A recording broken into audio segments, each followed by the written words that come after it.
오늘 제목은 70번씩 7번이라도. 한번 따라 하시겠습니다. 70번씩 7번이라도. 이 말씀은, 이 제목은 내가 설교하기 위해서 제가 만든 제목이 아닙니다. 예수님이 직접 제자들에게 하신 말씀입니다. 예수님이 직접 성령을 통해서 우리에게 하신 말씀이십니다. 지난주에 이어서 용서에 대한 예수님의 가르침입니다. 한번 따라 하시겠습니다. 용서.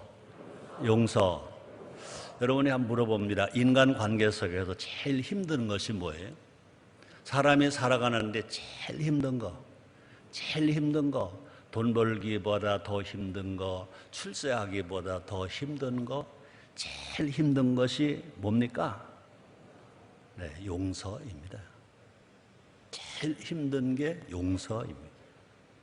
뭐 대통령 되는 사람도 있고, 재벌 되는 사람도 있고, 뭐 크게 상 타는 사람도 있고 많이 있습니다. 근데 제일 힘든 것이 뭐냐? 용서. 그래서 예수님은 용서에 대하여 긴 말씀으로 또 예호와까지 들어서 우리에게 가르쳐 주고 계십니다. 용서 그러면 저는 한 40년 전에 조영기 원로 목사님 설교 때 그런 말씀 하시더라고요. 나치 감옥에서 어떤 여자가 있었어요.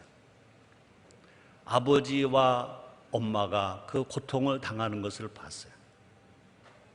엄마가 또 이 나치군에게, 독일군에게 그 폭력을 당하는, 성폭력을 당하는 그것을 딸이 다 봤어.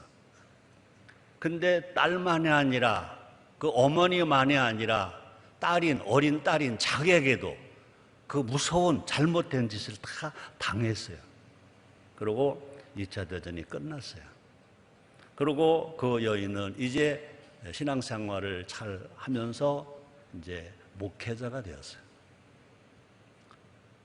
전 세계 다니면서 이제 부흥 설교를 합니다. 핵심이 뭐냐? 용서하라.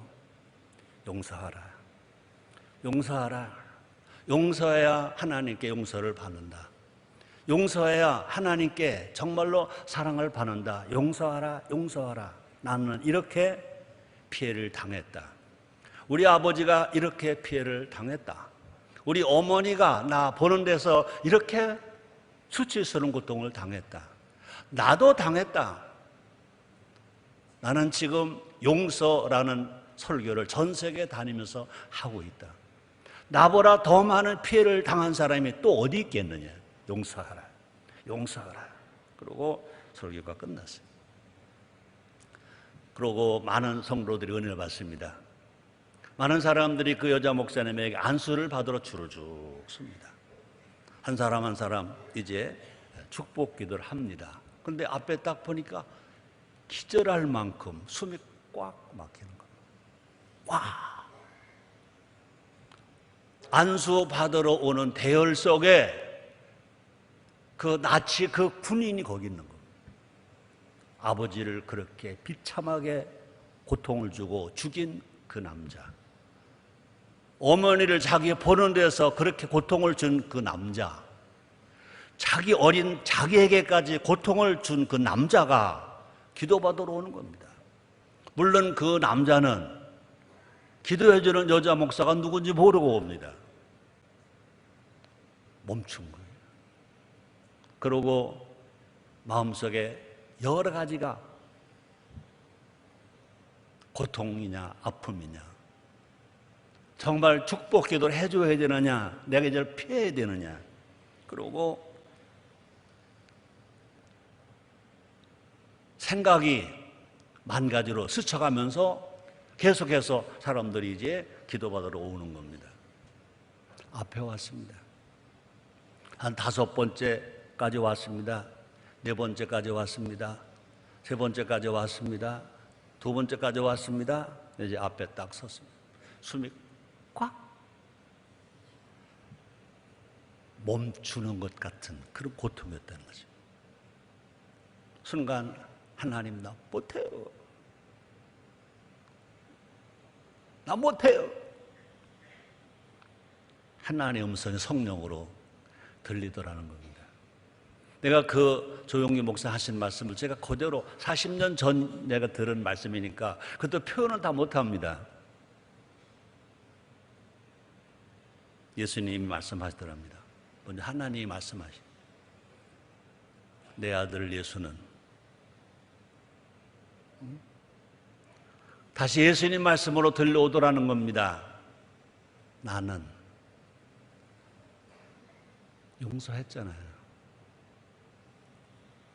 그러면서 성령의 강한 역사가 오니까 앞에 와 섰습니다. 그 남자는 자기가 누군지 모릅니다. 할 수 없이 손을 내밀어 용서하고 축복 기도를 했다. 그런 말을 제가 예언으로 들었습니다. 40년 전에. 나는 지금 뚝 잘라서 얘기했고 아직 그때 감정을 가지고 말하지 못했습니다. 그것이 용서라는 겁니다. 사랑이 뭐냐? 사랑이 뭐냐? 사랑은 용서하는 거다. 용서가 뭐냐? 용서가 뭐냐? 사랑하는 거다. 그러므로 사랑과 용서는 같은 단어로 봐야 될 것입니다. 사랑 안 하는데 용서가 못해요? 아니죠. 용서와 사랑 하나라는 것입니다. 예수님이 가르쳐 주시는 것입니다. 또 용서에 관한 가르칠 때 랍비들이 사용했던 예화가 있습니다. 한 농부가 친구에게 농사 짓는 데 필요한 낫을 빌리기 위해 찾아왔습니다. 친구는요, 낫을 빌려달라는 농부의 청을 거절했습니다. 다음날 이번에는 반대로요, 친구가 농부에게 곡괭이를 빌리러 갑니다.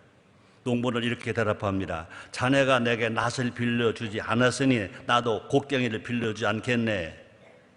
이것은 보복이라는 겁니다. 또 농부는 이렇게 반응할 수 있습니다. 자네는 내게 낫을 빌려주지 않았지만 나는 자네와 다르니 곡괭이를 빌려주겠네 했다는 것입니다. 이것은 뭐냐?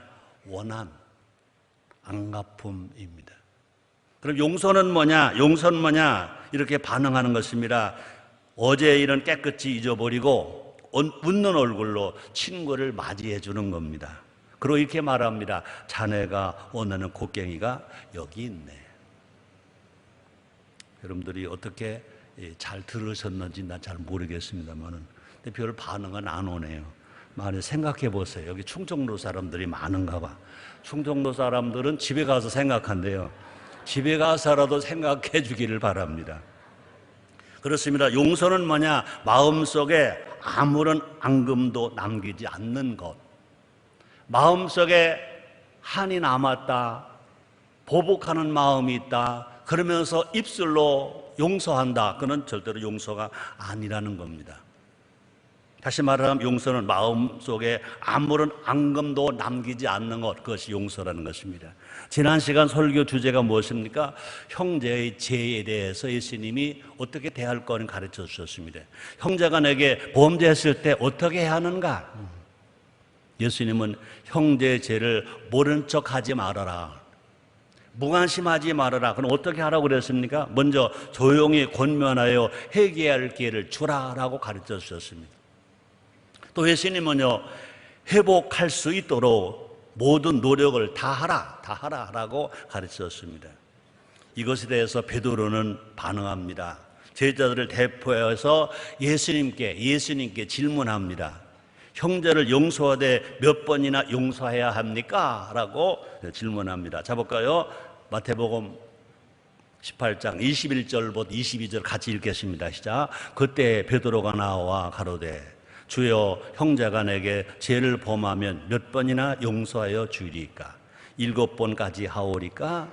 예수께서 가라사대 내게 이르노니 7번뿐 아니라 70번씩 7번이라도 할지니라 그랬습니다. 베드로가 궁금한 것은 어디까지 용서해야 하는가? 용서는 어디까지 한계가 있는가? 이거 있었습니다. 베드로는요, 7번까지 용서하면 되겠습니까? 라고 묻습니다. 베드로의 제안은요, 그 정도만 돼도요, 대단한 겁니다. 놀라운 겁니다. 근데 당시 랍비들은요, 그 당시 랍비들은 뭐라고 말했습니까? 용서해 줄 때 3번까지 용서해 줘라. 3-4번, 3번 용서해 줘라 라고 가르쳤습니다. 이 정도만 용서를 해주면 되겠지. 그런데 예수님은 그게 아니셨습니다. 또 이 정도 용서를 해주어도 참으로 너그러운 사람일 것이다. 자, 그런데 한국 사람 어떻게 말합니까? 한 번만 봐준다. 용서 한 번만 봐준다. 그러나 예수님은 베드로를 칭찬하는 대신 깜짝 놀랄 말씀을 하십니다. 예수님은 뭐라고 말씀하십니까? 70번씩 7번이라도 용서하라. 친구가 잘못했을 때 하루에 7번 용서하면 되겠습니까? 베드로가 예수님 만나서 새 생명을 얻고 은혜를 받고 이제 변화를 받았기 때문에 대단한 제안하는 겁니다. 랍비들은 3번 용서하라 그랬어요. 한국 사람들이 한 번만 봐준다 그랬어요. 근데 베드로는요, 자그마치 7번, 하루에 7번까지 용서해주면 되겠습니까? 그랬어요. 근데 예수님은 다시 말합니다. 7번 아니다. 70번씩 7번이라도 용서하라는 것입니다. 70번씩 7번은요, 이렇게 할 수 있습니다. 7 곱하기 70 이런 말도 될 수 있습니다. 또 다른 말로 말하면, 다른 계산으로 말하면요, 7 곱하기 70번, 미안합니다. 7 더하기 70, 7 더하기 70 이렇게 말로 되는 것입니다. 자, 그런데 창세기 4장 24절에 뭐라 말씀합니까? 우리 한번 같이 읽겠습니다. 가인을 위하여는 벌이 7배일진데 라멕을 위하여는 벌이 77배이니라 하셨더라. 77배라고 했어요. 라멕의 복수의 노래입니다. 여기서 77배는요, 7 더하기 75로 계산한 것입니다. 또 70배로 안 갚으면 하겠다는 것입니다. 세상은 미움과 보복이 그처럼 끝이 없다는 것을 우리에게 가르쳐 주었습니다. 자, 그런데 마태복음에서는요, 어떻게 계산해야 되냐? 그러니까 7 곱하기 70 의무로 해석됩니다. 7 곱하기 70. 예수님 말씀은요, 해보니까 갚아니 7 곱하기 70 그러니까 몇 번입니까? 490번. 며칠에, 하루에 490번이라도 용서해 주라는 뜻입니다. 이 말씀은 뭡니까? 몇 번까지 용서해야 하느냐 제한하지 말라는 것입니다. 그 수를 따져가며 용서하지 말라는 겁니다. 숫자를 용서하면서 내가 너한테 이제 7번 용서했어, 8번 용서했어, 그렇게 따지지 말라는 것입니다. 예수님은 몇 번을 용서했는지 세고 있다면 진정으로 용서한 것이 아니다라고 가르쳐 줍니다. 그것은 뭐냐? 복수를 의미한다고까지 말씀하고 있습니다. 형제를 용서한 마음에는 뭐가 없다? 한계가 없다. 형제를 용서하는 데는 숫자가 중요한 것이 한계가 없다. 끝까지 용서. 사랑은, 진정한 사랑은요, 끝이 없는 겁니다. 그래서 하나님은 사랑이십니다. 그래서 하나님은요, 알파가 되시고 오메가가 되십니다. 용서도 마찬가지인 것입니다. 끝이 없다는 것입니다. 훗날 베드로는 예수님이 말씀하신 용서가 어떠한 사랑인지 그런 누구보다 잘 깨닫게 되었습니다. 예수님은 자신을 3번이나 부인한 베드로를 어떻게 했습니까? 용서하셨습니다. 부활의 주를 만나고도요, 다시 업으로 돌아간 베드로를 또 찾아갔습니다. 로마에서 도망가는 베드로를 다시 찾아오십니다. 코바디스, 내가 거듭난 그도인인가? 용서의 문 앞에 섰을 때 드러난다는 것입니다. 우리는 교회에서 봉사 잘 할 수 있습니다. 전도 잘 할 수 있습니다. 그러나 봉사를 많이 하고도, 전도를 많이 하고도, 헌금을 많이 하고도, 그러나 용서하지 않을 수 있다는 것입니다. 한계가 없는 용서, 끝없는 용서. 하나님 아버지는 우리를 이렇게 사랑하셨습니다. 지금도 용서하십니다. 왜 용서하십니까? 사랑하시니까. 우리 하나님이 지금도 우리를 용서하지 아니하셨다면 나도 여러분도 여기 없을 것입니다. 하나님 지금도 사랑하십니다. 그 사랑하시는 증거가 뭐냐? 우리 용서하시는 거. 여러분들은 이걸 받아들여야 돼. 나는 지금 용서받고 있다. 난 용서받았다. 우리 용서받지 못했다면 이 예배 하나님의 못 드립니다. 하나님은 용서하십니다. 지금 내 신의 보혈의 피를 써주십니다. 우리 교회는 해마다 매월 첫 주가 되면 이렇게 우리가 성찬 예배를 드립니다. 나의 죄를 씻기는 예수의 피밖에 없네. 내가 또 용서받기 위해서 다시 한번 예수의 피에 성찬에 참여하는 것입니다. 우리 인천 순복음교회가 저 힘미빌딩 지하실에서 시작할 때 이곳에 이사 와서 적어도 1년, 2년, 3년, 5년, 9년, 10년 정도까지만 됐을 때도 성찬 예배가 되면 1년 동안 한 달 동안 혹시 여러 가지 사정으로 못 나왔던 분들도요, 성찬 예배는 다 찾아왔어요. 성찬 예배를 드렸어요. 출석 성도가 더 많았어요. 그리고 성찬 예배를 드릴 때마다 성찬 예배 드리면서 찬송가 281장을 찬양할 때마다 또 웬 말인가 왜 있는가 찬양할 때마다 성찬을 침례하는 목사도 울고 성찬은 배분하는 장로도 울고 찬양대도 울고 성도도 울고 그동안 답답했던 것들이 다 풀어지고 원한이 다 뽑혀나가고 염려 근심이 다 씻어져 나가고 왜요? 지금 성찬을 통해서 내가 용서받은 그 증거가 지금 이 현장에서 일어나고 있기 때문에 오늘도 그런 은혜가 있었으면 참 좋겠어요. 그런 용서받은 은혜로 우리가 살아간다면요, 우리는요 용기가 생깁니다. 내가 용서받았으니까 할 수 있다 하면 된다 해보자 할 수 있습니다. 용서 못 받은 사람이요 할 수 있다 이거 웃기지 마라. 하면 된다. 우리 하나님이 야 까불지 마라. 해보자. 네가 뭘 해. 그러나 우리가 용서받고 용서받은 믿음을 가지고 할 수 있다 하면 내가 해보자 그러면요 하나님이 뒤에서 성령을 박수를 쳐주시. 맞다 맞다 내가 너 용서해 준 거 너 알고 있구나. 너 정말 기뻐하고 있구나. 용서받았다고 믿으면 그 병은 즉시 치료 받습니다. 문제를 해결 받습니다. 저주 물러갑니다. 낙심하지 않습니다. 더더군다나 원망도 하지 않습니다. 감사하면서 올바른 이 세상을 능히 승리하며 살아갈 수가 있는 것입니다.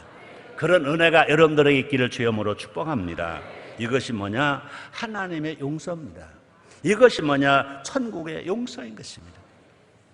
자, 23절로 31절 좀 깁니다. 같이 읽어보면 시작.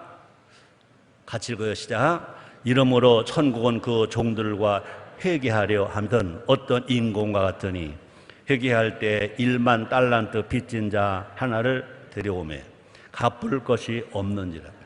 주인이 명하여 그 몸과 처와 자식들과 모든 소유를 다 팔아 갚게 하라 한데 그 종이 엎드려 절하며 가로되 내게 참으소서 다 갚으리라 하거늘 그 종의 주인이 불쌍히 여겨 놓아 보내며 그 빚을 탕감하여 주었더니 그 종이 나가서 제게 100데나리온 빚진 동관 하나를 만나 붙들어 목을 잡고 가로되 빚을 갚으라 하매 그 동관이 엎드려 간과에 가로되 나를 참아 주소서 갚으리다 하되 허락지 아니하고 이에 가서 저가 빚을 갚도록 옥에 가두거늘 그 동관이 그것을 보고 심히 민망하여 주인에게 가서 그 일을 다 고하니. 여기 하나 이 두 사람 다 특징이 하나 있습니다. 빚진 사람이 다 뭐라고 말합니까? 다 갚으리다 그랬어요. 우리가 지금 이 시대에 이건 꼭 배워야 합니다. 빚진 사람이 나 못 갚어 백제라고 성경은 기록되지 않았습니다. 다 갚으리다. 한번 따라해 주시기 바랍니다. 다 갚으리다. 빚은 갚아야 합니다. 빚은 갚아야 합니다. 빚을 갚는다고 생각했을 때 우리의 신앙이 더 건강한 신앙이 될 줄 믿습니다. 자, 그런데 볼까요? 두 가지 반응이 있습니다. 예수는 끝없이 용서해야 하는 이유를 여기서 가르쳐 주고 있습니다. 한 주인이 종들과 빚을 청산하기로 합니다. 여기서 종은 노예가 아니라 이제 그 주인의 신하를 가리킵니다. 왕을 가리킵니다. 정산이 시작되자 빚이 1만 달란트나 되는 한 종이 불려옵니다. 달란트는요, 달란트 당시 통용대로 화폐 중 가장 높은 화폐 단위 금화, 은화가 아니라 금화를 가르칩니다. 헤롯 대왕이 로마로부터 받은 연봉이 1년 연봉이 800달란트밖에 안 됩니다. 자, 그런데 1만 달란트는 천문학적 액수인 것입니다. 빚진 종이 자신의 몸과 처와 자식들을 모두 소유물을 다 팔아도 갚을 수 없는 돈인 것을 25절에 말씀하고 있습니다. 종은 왕 앞에 엎드려 이렇게 애원합니다. 그 종이 엎드려 절하며 가로되 내게 참으소서 다 갚으리이다. 갚을 힘은 없어도 갚는다고 말은 합니다. 종에 비해서는요, 시간을 준다고 갚을 수 있는 액수가 아닙니다. 너무 큰 빚입니다. 여기서 비유를 듣는 청종이 깜짝 놀랄 일이 일어납니다. 종을 불쌍히 여겨 거기에 주인은 임금이 뭐라고 말합니까? 종이 가진 1만 달란트 빚을 다 탕감해 준다. 다 탕감해 줍니다. 그러니까 탕감 받았습니다. 정말 믿을 수 없을 만큼 무거운 짐이 종의 어깨에서 제거되어서 평생을 갚아도 못 갚는 빚입니다. 사랑하는 성도 여러분들이요, 한 영혼은 천하보다 귀하다고 그랬습니다. 우리가 예수를 믿고 구원받은 것은 하나님이 우리를 긍휼히 보시 용서하셨습니다. 우리의 죄값을 하나님 아들 독생 예수님 다 십자가에서 다 탕감해 갚으셨습니다. 자, 그런데 이야기는 여기서 끝나지 않는다는 겁니다. 종은 풀려나자마자 1만 달란트 빚을 탕감받은 종은 풀려나자마자 자기 동료의 집으로 달려갑니다. 100데나리온의 빚을 갚으라며 동료의 멱살을 잡았습니다. 성경은 뭐라고 기록합니까? 예수님이 뭐라 말씀하십니까? 마태복음 18장 28절입니다. 같이 읽겠습니다. 그 종이 나가서 제게 100데나리온 빚진 동관 하나를 만나 붙들어 목을 잡고 가로되 빚을 갚으라며. 빚진 자를 이제 지나가다가 우연히 만난 게 아닙니다. 1만 달란트의 빚을 탕감받은 그 자가 이제 어디로 찾아갑니까? 자기 빚진 자를 찾아가서 빚 독촉하러 가는 것입니다. 빚 받으러 갑니다. 적극적으로 찾아 나서는 것입니다. 100데나리온은요 1만 달란트에 비하면요 보잘것없는 돈입니다. 은화입니다. 노동자가 한 석 달만 벌어도 석 달만 일해도 모을 수 있는 돈, 훌륭히 다 갚을 수 있는 돈, 그 동관이 뭐라고 그러냐? 내가 갚으리다. 내가 갚겠습니다. 자기는 1만 달란트 갚을 수 없는 그런 빚을 갚겠다고 말했지만 갚을 수 없습니다. 그런데 임금이 탕감해 줬습니다. 이제 석 달만 벌면 갚을 수 있는 100데나리온 안 갚겠다 하지 않았습니다. 갚겠습니다. 분명히 갚을 수 있는 겁니다. 시간만 주어진다면 다 갚을 수 있는 그런 금액입니다. 그 동료는요 애걸합니다. 나에게 갚을 시간을 좀 줘.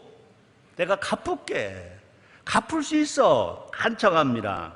자, 그런데 일반 달란트 빚진 자가 왕에게 했던 간청과 똑같은 간청을 합니다. 볼까요? 마태복음 18장 29절입니다. 그 동관이 엎드려 간구하여 가로되 나를 참아주소서 갚으리이다.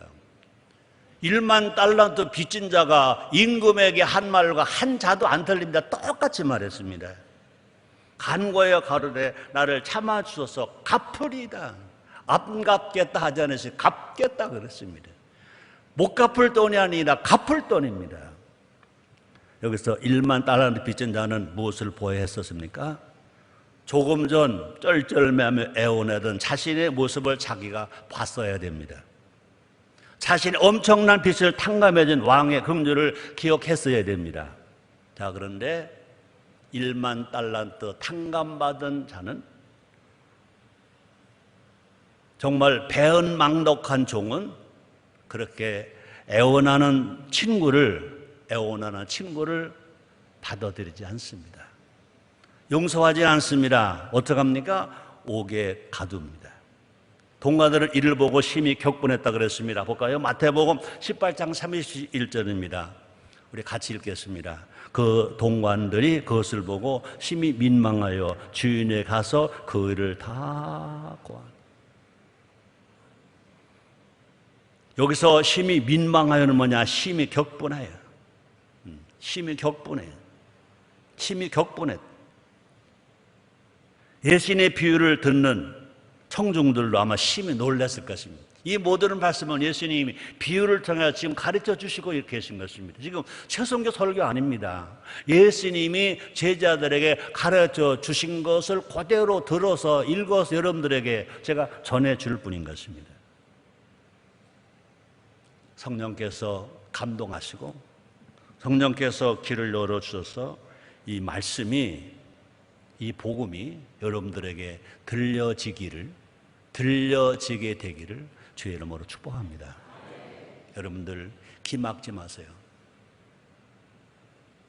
은혜 받는다, 복 받는다, 성령 충만하다, 기적이란다, 그런 기만 열지 마시고 이 말씀을 우리 성령께서 오늘 이 자리에 우리 성도들에게 이 본문을 찾아서 설교하는 게 아닙니다. 마태복음 설교 205번째 나오는 말씀을 여러분들에게 전하는 것입니다. 다시 말합니다. 다시 축복합니다. 여러분들에게 이 말씀이 들려지기를 주의 이름으로 축복합니다. 깨달아지기를 주의 이름으로 축복합니다. 이 시간만이라도 맞아, 나도 그렇게 살겠다고 다짐할 수 있는 능력이 나타나기를 주님의 이름으로 축복합니다. 이 비유를 듣는 우리도, 그죠? 배은망덕한 종을 향해서 우리가 맞아, 그럴 수가 없지, 그럴 수가 없어 라고 우리는 손가락질 해야 될 것입니다. 자, 그런데 예수님의 의도한 이것이, 예수님이 의도한 것이 바로 여기에 있다는 것입니다. 우리 하나님은 어제나 오늘이나 영원토록 동일하십니다. 예수님의 말씀도 어제나 오늘이나 영원토록 동일하십니다. 성경은 항상 현재입니다. 과거 얘기 아닙니다. 현재입니다. 생명입니다. 현재입니다. 오늘 예수님이 제자들에게 비유를 통해서 말씀하신 이 말씀이 오늘 이 말씀을 전하는 설교자 최성규 목사나 이 말씀을 듣는 여러분들이나 우리에게 주신 말씀으로 받아들여야 될 줄 믿습니다. 1만 달란트 받은 자가 탕감받았습니다. 근데 100데나리온을 용서하지 않습니다. 이 악한 종입니다. 그 악한 종은 나도 될 수 있다. 그 악한 종이 나도 될 수 있다.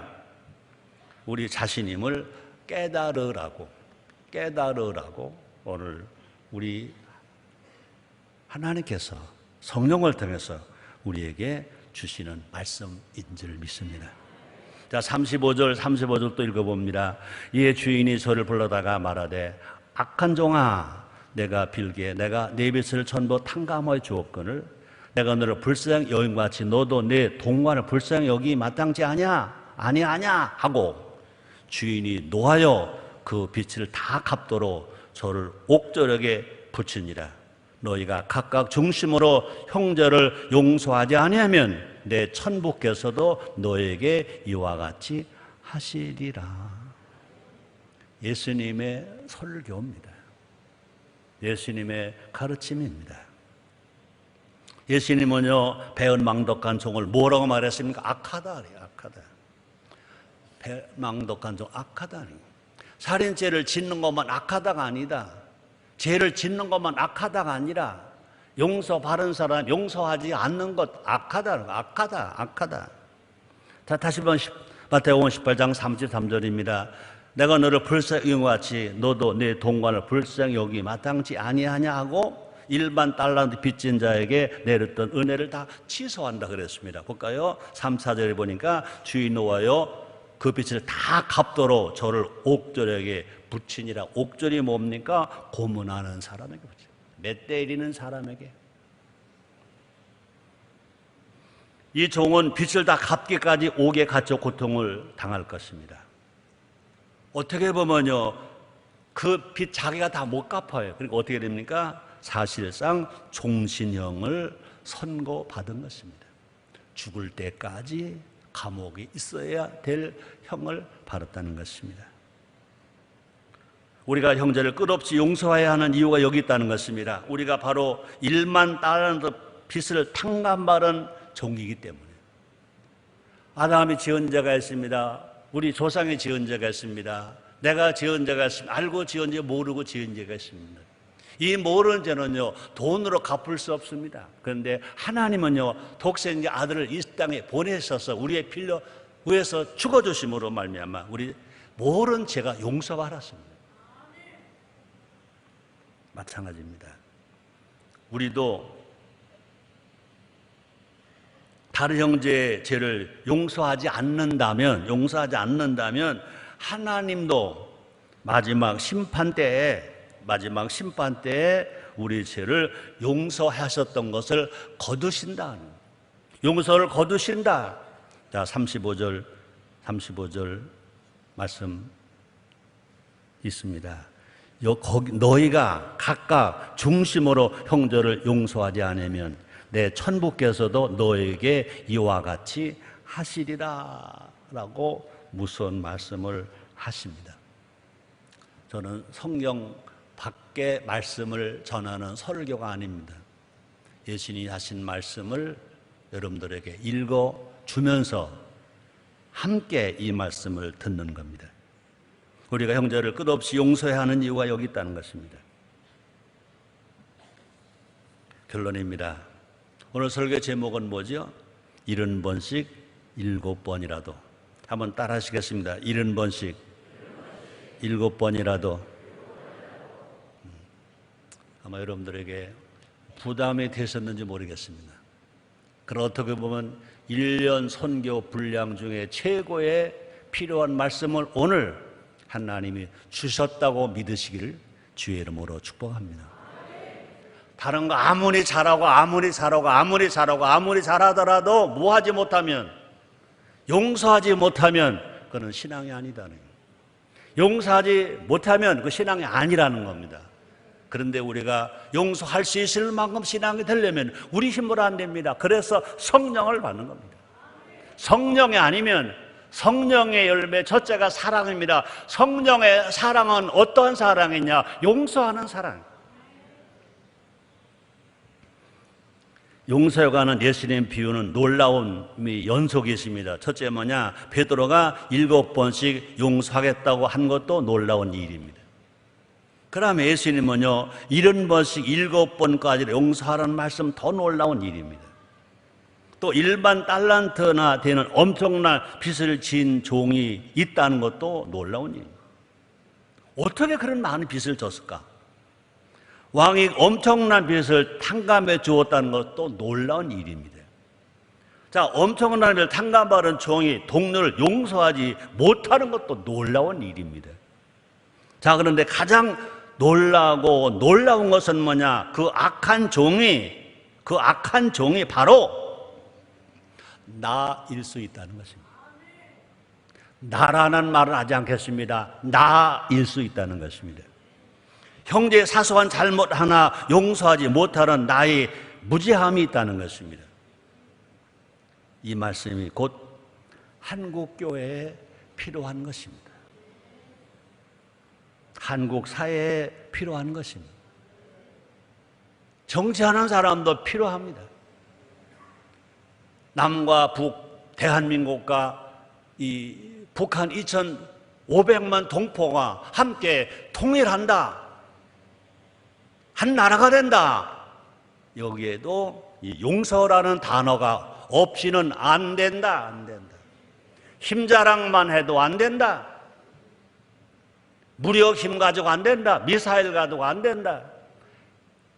잠수한 핵미사일도 안 된다. 돈만 가지고도 안 된다. 우리는 뭐가 필요하냐? 우리 하나님 우리를 사랑하신 것처럼, 우리의 신 우리를 사랑하시고 용서하신 것처럼 이 용서.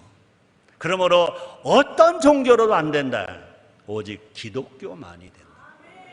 또 뿐만 아니라 기독교 그냥 형식의 기독교인만으로 안 된다. 용서하는 그리스도인이 이 사회를 책임을 지고 사명을 감당할 때, 책임을 다할 때 진정한 이 땅에 평화와 행복이 오게 될 줄 믿습니다. 다시 봅니다. 하나님은요, 용서하지 않는 자를 참아보지 않습니다. 이건 야고보서 얘기입니다. 야고보서는 예수님의 친동생 야고보가 쓴 야고보서입니다. 2장 13절입니다. 긍휼을 행하지 아니하는 자에게는, 긍휼을 행하지 아니하는 자에게는 긍휼 없는 심판이 있으리라. 긍휼 없는 심판이 있으리라. 긍휼은 심판을 이기고, 긍휼은 심판을 이기고 자랑하느니라. 예수님의 친동생 야고보서가 쓴 글입니다. 야고보서의 기록입니다.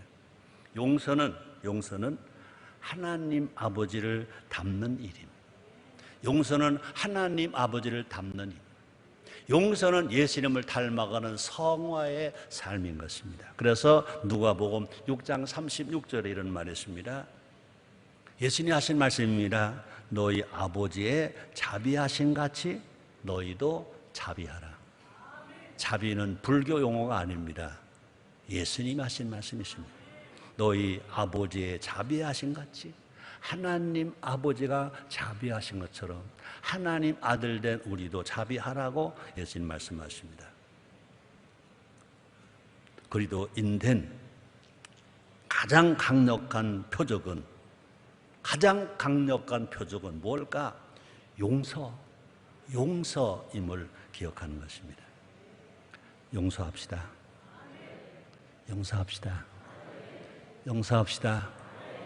용서 바를 수 있습니다.